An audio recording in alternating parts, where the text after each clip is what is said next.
ಅದೇ ಹೇಳಿದಿಲ್ಲ, ಅದು ಹೈಕಮಾಂಡ್ ನಿರ್ಧಾರ ಮಾಡಬೇಕು ಯಾರು ನೇತೃತ್ವ ಅಂತ. ನಿರ್ಧಾರ ಮಾಡೋರು ಯಾರು, ಮಾಲಕರು ಯಾರು? ಎಲ್ಲರ ಅಭಿಮಾನಿಗಳಿದ್ದಾರೆ, ಅವ್ರವ್ರಿಗೆಲ್ಲರೂ ಆಗ್ಬೇಕಂತ ಆಸೆ ಇದೆ. ಆಕಾಂಕ್ಷಿ ಭಾಳ ಜನ ಇದ್ದಾರೆ, ಆದರೆ ಯಾವಾಗ ಆಗುತ್ತೆ ಅನ್ನೋದು ಯಾರಿಗೆ ನಿರ್ದಿಷ್ಟವಾಗಿ ಗೊತ್ತಿಲ್ಲ. ಅದಿಲ್ಲ, ಅದಂತ ನಮ್ಮ ಪಕ್ಷದಲ್ಲಿ ಯಾವುದೇ ಚರ್ಚೆ ಆಗಿಲ್ಲ.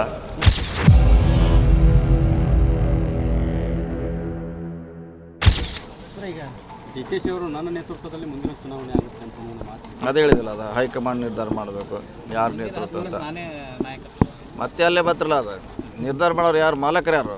ಆದರೂ ಸ್ಥಳೀಯವಾಗಿ ಅಭಿಪ್ರಾಯ ಸಂಗ್ರಹಣೆ ಮಾಡ್ತಾರೆ ಸರ್.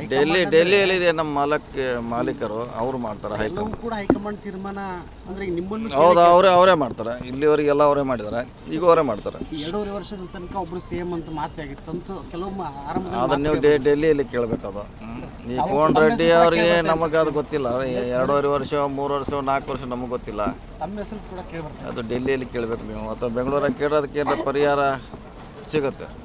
ದಲಿತ CM ದಲಿತ CM ಅದು ಈ ಸದ್ಯ ಪ್ರಶ್ನೆ ಇಲ್ಲ. ಅಕಸ್ಮಾತ್ ಹೈಕಮಾಂಡ್ ತಮಗೇನಾದರೂ CM ಆಗಂತಂದ್ರೆ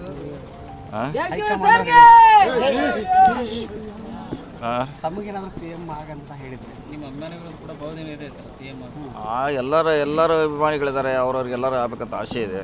ಹೆಚ್ಚು ಕೇಳಿ ಬರ್ತಾರೆ ತಮ್ಮ ಮಾತುಗಳು. ಬರೀ ಅಭಿಮಾನಿಗಳು ಹೇಳಿದಕ್ಕೆ ಪರೀಕ್ಷೆ ಮಾಡೋಕ್ಕಾಗೋಲ್ಲ, ಅದರದೇ ಅಂತ ಮಾನದಂಡಿದೆ, ತನ್ನ ಅಳೆದು ತೂಗಿ ಮಾಡ್ತದೆ. ಈ ಸಂದರ್ಭದಲ್ಲಿ ಮುಖ್ಯಮಂತ್ರಿಗಳು ಅಧ್ಯಕ್ಷ ಮಾತಾಡೋದು ಅನಾವಶ್ಯಕ, ಅದ್ರ ಪ್ರಶ್ನೆ ಉದ್ಭವಿಸ್ತಲ್ಲ ಇವಾಗ. ಕೊನೆಯ ವಾರದೊಳಗೆ ಏನು ಸಚಿವ ಸಂಪುಟ ವಿಸ್ತರಣೆ ಇರ್ಬೋದು, ಬದಲಾವಣೆ ಆಗುತ್ತೆ ಅಂತ ಅದಿಲ್ಲ, ಅದಂತ ನಮ್ಮ ಪಕ್ಷದಲ್ಲಿ ಯಾವುದೇ ಚರ್ಚೆ ಆಗಿಲ್ಲ. ನಿರ್ಣಯಿಕರನ್ನು ಕೂಡ ಹೇಳಿದರು, ನಾನು ಕೂಡ ಆಕಾಂಕ್ಷಿ ಅಂತ ಹೇಳಿ. ಆಕಾಂಕ್ಷಿ ಭಾಳ ಜನ ಇದ್ದಾರೆ, ಆದರೆ ಯಾವಾಗ ಆಗುತ್ತೆ ಅನ್ನೋದು ಯಾರಿಗೆ ನಿರ್ದಿಷ್ಟವಾಗಿ ಗೊತ್ತಿಲ್ಲ.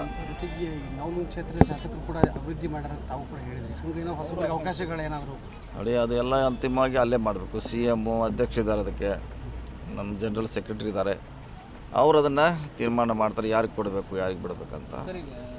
ಧಾರವಾಡ ಇಂಡಸ್ಟ್ರಿಯಲ್ ನೀರು